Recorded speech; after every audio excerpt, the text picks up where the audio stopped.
Have you ever wished shopping online felt, I don't know, more intuitive? Maybe like talking to a really good stylist who just gets you. Or even just being able to actually see how clothes might look on you on your own body before hitting buy? Well, welcome to the fashion algorithm.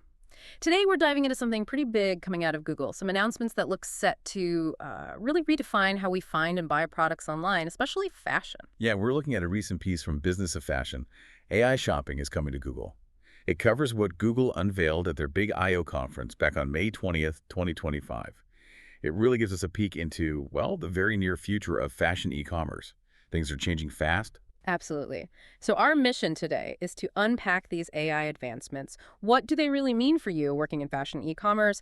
How's this going to affect finding products, how people shop, and yeah, ultimately your business? Okay, let's get into it. But first, a quick word. This deep dive is proudly sponsored by Cloutfit.ai.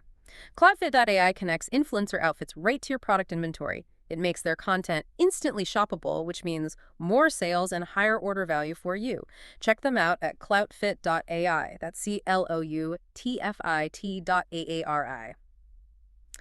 All right, so first up is this thing Google's calling AI mode for shopping. You know how Google usually gives you that list of blue links, maybe some pictures of products? The standard search results page. Right, well, that's changing. Instead of just links, Google's going to start giving these AI-generated overviews, like summarized answers to really complex questions right at the top. So imagine asking something like, what kind of top pairs well with the specific silk scarf I just bought? You know, for a business casual look. Or even, I need a good travel bag for rainy weather, but it has to be stylish and fit my laptop. Exactly. And instead of just sorting through links, the AI gives you a coherent answer with relevant products listed right there. That feels like a huge shift for discovering products. Oh, absolutely is. Yeah. And what's really interesting is how it changes the whole discovery funnel for fashion brands. Yeah. It's not just about keywords anymore.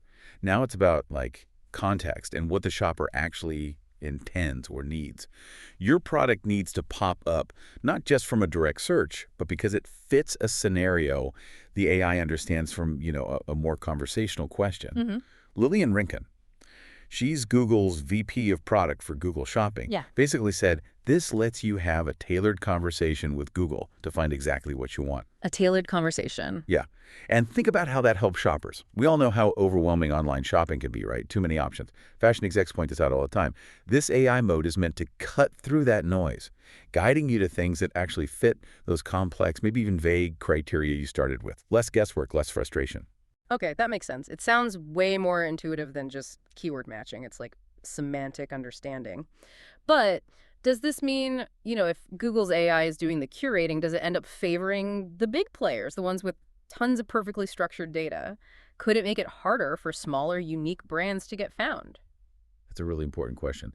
And yeah, maybe larger brands have a bit of an edge with data volume. But the key thing seems to be shifting towards data quality, completeness.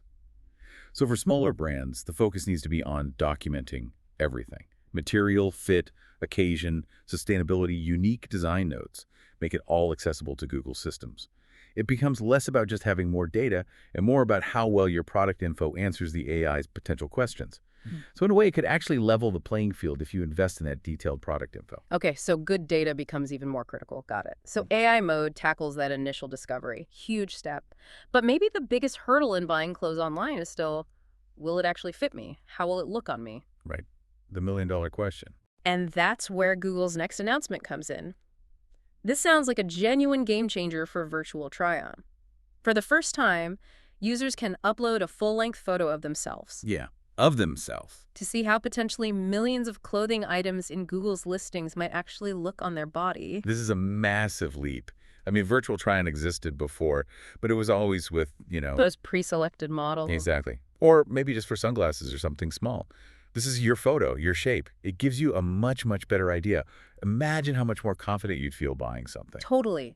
The confidence factor is huge. And the knock-on effects for fashion e-commerce are pretty profound.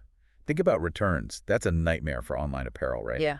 Super costly. If you can see how it looks and fits on you first, you're way less likely to send it back. Purchase confidence goes way up. Yeah, makes sense. It really starts to bridge that gap between shopping online and actually being in a store trying things on. So for your business, that potentially means happier customers, lower return costs, and maybe even a better brand image. because it feels more trustworthy, more convenient. It feels like it could change more than just returns too, right? Like how brands even design things. That's a fascinating angle. Yeah, you could imagine designers maybe using aggregated anonymized data from these try-ons to like fine-tune fits for different body types before they even produce the clothes. Wow. Or maybe shifting marketing budgets away from expensive photo shoots with limited models towards creating really good digital versions of their clothes for this system. It's not just trying on. It can make the whole fashion cycle more data-driven. That's a big strategic shift. Definitely. Now, obviously, people might worry about privacy, uploading a full-length photo. Yeah, that's the first thing I thought of. Right. But the Business of Fashion article specifically mentions Google stating they won't share these photos with other services. That's pretty crucial for building trust. You need that reassurance. Okay, good to know they're addressing that up front. So you've found the item with AI search. You've seen it on yourself with virtual try-on. What about actually buying it? Google's also streamlining that with something called agentic checkout. Agentic checkout. This sounds like, well, like having an AI personal shopper finish the job for you, but for Google Pay users. So the idea is you pick an item, specify the exact size, color, and crucially, the price you want to pay. Okay. Then, if the price drops to your target, the AI notifies you. And with just one click, the AI goes to the site, puts it in the cart, and buys it for you. Whoa. So what's that mean for the customer journey? It kind of flips it, right? Instead of actively hunting and checking prices, it becomes this passive thing where the AI just waits for the deal and executes. Frictionless buying taken to a whole new level. It is. But it immediately brings up questions about, like, trust. What if the AI messes up? Yeah. Buys the wrong thing, gets the price wrong, those AI hallucinations we hear about. Yeah, exactly. Lillian Rincon from Google addressed that too. They're being very cautious. She apparently stated very clearly the AI will not buy something if the price is higher than what you agreed to. Okay, that's a critical safeguard. Absolutely. You need that control. And this whole thing runs on the sheer scale of Google's data. This AI uses their shopping graph. Think of it like a massive, constantly updated database of products, prices, retailers, everything. It supposedly has over 50 billion product listings. And get this, about 2 billion of those are refreshed every single hour. 50 billion. Wow. 2 billion refreshed an hour. Yeah. It shows the kind of infrastructure behind this. It needs that real-time data to work reliably. And for retailers, it means your pricing and inventory data in Google's Merchant Center has to be absolutely spot on. No room for error there. Right. The data integrity becomes paramount. Now, it's worth remembering, Google isn't alone in this space. No, definitely not. OpenAI, they launched shopping features in ChatGPT back in April. And another AI company, Perplexity, they rolled out shopping late last year too. It's an industry trend. It really feels like an acceleration across the board towards AI playing a bigger role in how we shop. And the industry sees it coming. That Business of Fashion and McKinsey's State of Fashion 2025 report, it said half of fashion execs thought generative AI had the most potential, specifically in search and discovery. Half the execs. Wow. Yeah, they see it as the key to cutting through all that online clutter for shoppers. And the adoption rate seems incredible. Adobe Analytics found traffic from generative AI sources just exploded up 1,300% during the 2024 holidays compared to the year before. 1,300%. Yeah, and it wasn't just a holiday blip. Even in February, it was still up 1,200% compared to mid-2024. That's a fundamental shift happening fast. If you're a fashion brand, you can't really ignore that kind of change in how people start their shopping. No, you absolutely can't. But it does raise interesting questions for brands like, okay, some brands will love this. More visibility, maybe. But others might worry. If the AI is doing more of the curating, how do you make sure your products get surfaced? How do you maintain your brand's unique identity if AI is kind of filtering the options, especially if it defaults to more generic stuff? That's the core tension, isn't it? Maintaining brand distinction when an intermediary AI is involved. It is. And Lillian Rincon's advice, according to the article, is pretty practical, basically. Keep your product information meticulous, both on your own site and, really importantly, in Google's Merchant Center. Keep it updated, keep it detailed. Back to the data quality again. Exactly. It raises that key question for anyone listening.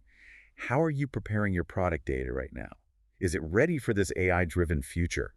It's not just about nice photos anymore. You need structured, accurate, really comprehensive data that an AI can understand and use in these new conversational shopping flows. Your metadata is becoming seriously vital. So recapping a bit, we've seen Google using AI to really personalize search, bring in this very cool virtual try-on with your own photo, and even automate the buying process with agentic checkout. It's more than just making shopping easier. It feels like it's fundamentally changing how consumers interact with products and therefore with brands. Yeah, these aren't just small tech updates. They represent really fundamental shifts in how people will find, consider, and ultimately buy fashion. And for you working in fashion e-commerce, this hits everything. Sales, returns, brand visibility, customer acquisition. You have to adapt your strategies because the AI is becoming this really sophisticated go-between. Which leads to a big question to think about. In this world where AI is increasingly mediating the shopping journey, doing a lot of the curation, what does it actually mean for a brand to build a direct relationship with a customer? How do you cultivate that unique identity, that loyalty, when the first point of contact might be a conversation with Google's AI, not your own carefully crafted marketing? That's something to really chew on. Definitely something to consider as we all navigate this new era of retail. So if you found this discussion valuable, please do share it with a colleague or friend in the industry. And make sure you subscribe to the Fashion Algorithm for more insights where tech meets style. And one last reminder, check out our sponsor, Cloutfit.ai, to make your influencer content instantly shoppable and drive more sales. That's CLOTFIT.ai.